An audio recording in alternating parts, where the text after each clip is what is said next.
بسم الله الرحمن الرحيم الحمد لله رب العالمين والصلاة والسلام على أشرف الأنبياء والمرسلين محمد رسول الله صلى الله عليه وآله وسلم تسليما كثيرا كثيرا. فما بعد, my brothers and sisters, we were talking about developing taqwa, and as I said, it consists of increasing and working on increasing khashiyat of Allah and the hubb of Allah, the awe and majesty and glory of Allah in our hearts, as well as the love of Allah in our hearts.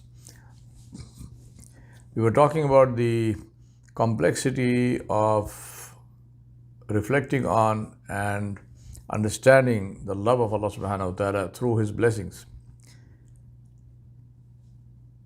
Our normal tendency is to consider as a blessing things that we like, right? Things that we like, not things that we don't like. For example, you might say the blessing is that I have a beautiful car and I drive on a beautiful road. It's not full of potholes and so on and so forth. But if I ask you, well, what about a traffic jam? Is that a blessing or is it not a blessing?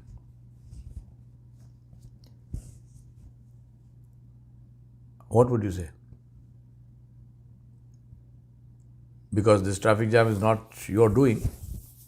I'm not talking about what about if you were driving way above the speed limit and you got pulled over. Okay, that's part of your, that's what you asked for. But a traffic jam, is it a blessing? What about things that happen, at home, for example, in your marital relationship? Something your spouse says or does, or maybe they have an irritating habit, or maybe they have, some tendency to argue and whatnot, right? I'm sure there's no shortage of that for us to look at, for us to find examples. So the fact that I have this, beautiful spouse, beautiful wife, or very handsome, beautiful husband, and a wealthy husband who takes care of me and whatnot, and all of the so-called good things. But what about the, within quotes, weaknesses that your wife or your husband come with? It's part of the packaging, you can't help it. Are those also blessings? Remember, I'm not talking about tolerating something. I'm not talking about saying, oh, well, okay, this is part of the game, well, I have to somehow live through it. Jhelna hai to jhel lenge. I'm not talking about jheling. I'm talking about shukr, actually thanking Allah subhanahu wa ta'ala. Allah did not say jhelo the thing. No, Allah subhanahu wa ta'ala says thank Allah subhanahu wa ta'ala. What about that? What about looking at something which is, on the face of it, it's painful, it's difficult, but we recognize it for what it is. Which is that it's the ni'mah of Allah subhanahu wa ta'ala. We read Surah Al-Kahf on Fridays, and alhamdulillah, this is from the Sunnah of Rasulullah. Rasulullah said that among the many fadail of Surah Al-Kahf is protection from Dajjal. And Dajjal is the ultimate form, the epitome of deception.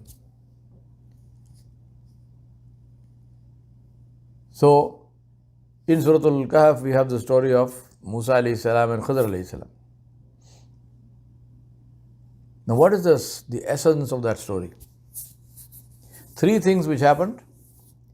Each one of them looks like a problem, looks like something which is negative. But when Khidr alayhi salam explains them to Musa alayhi salam at the end of their companionship, he shows Musa alayhi salam how each one of those things was actually a blessing. It was not a problem. It was not a a curse, it was not something which was negative. So what is the lesson we take away from that? So we are faced with hardship, we are faced with difficulty, we are faced with pain, we are faced with suffering, we are faced with bereavement and death. There is nothing beyond that in this life. Death is the ultimate because it ends everything in this life, and then it opens a door which, if we get death with Iman, and this is what we ask Allah subhanahu wa ta'ala for Khatima bil Khair, Husnul Khatima, then it opens a door for relief and for pleasure and for happiness without ending.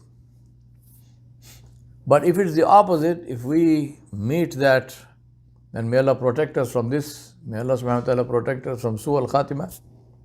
If we meet that death at that time of dying, if we are without Iman, if we are committing shirk, and we have an ending which is a bad ending, then it opens the door for endless problems. So death is not an ending. Death is the beginning, and beginning of what depends on what happened before death.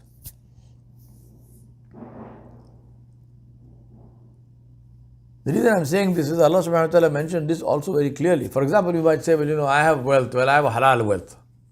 My wealth is halal. I mean, alhamdulillah, I have nothing haram in it. So why should I be bothered about that? Alhamdulillah, Allah gave me this much. May Allah give me more. But Allah subhanahu wa ta'ala mentioned this very specifically in the Quran. Allah subhanahu wa ta'ala said, وَلَوْ بَسَطَ اللَّهُ الرِّزْقَ لِعِبَادِهِ لَبَغَوْا فِي الْأَرْضِ وَلَكِنْ يُنَزِّلُ بِقَدَرٍ مَا يَشَاءُ.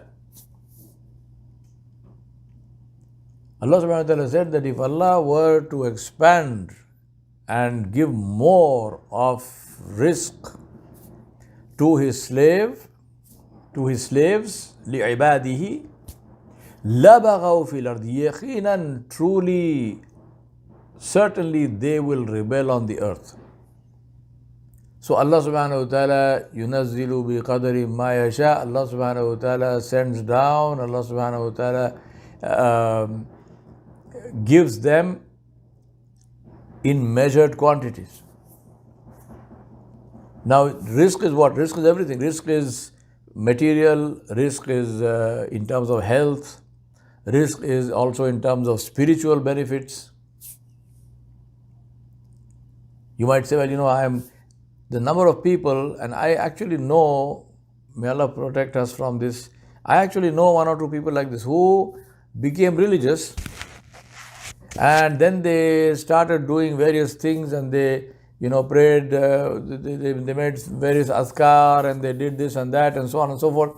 And Allah knows best what kind of experiences they had with that. But they went off completely on a tangent. And I don't want to say that, they had a bad ending or whatever, but you can imagine. Completely misguided, completely, totally, off the target. How did that happen? Through spiritual experiences.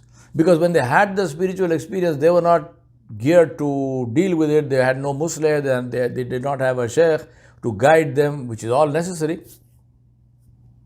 There are people I know who started studying Islam, and they went off into an intellectual spin, and they started, हमारे उर्दू में कहते हैं बाल की खाल निकालने लगे.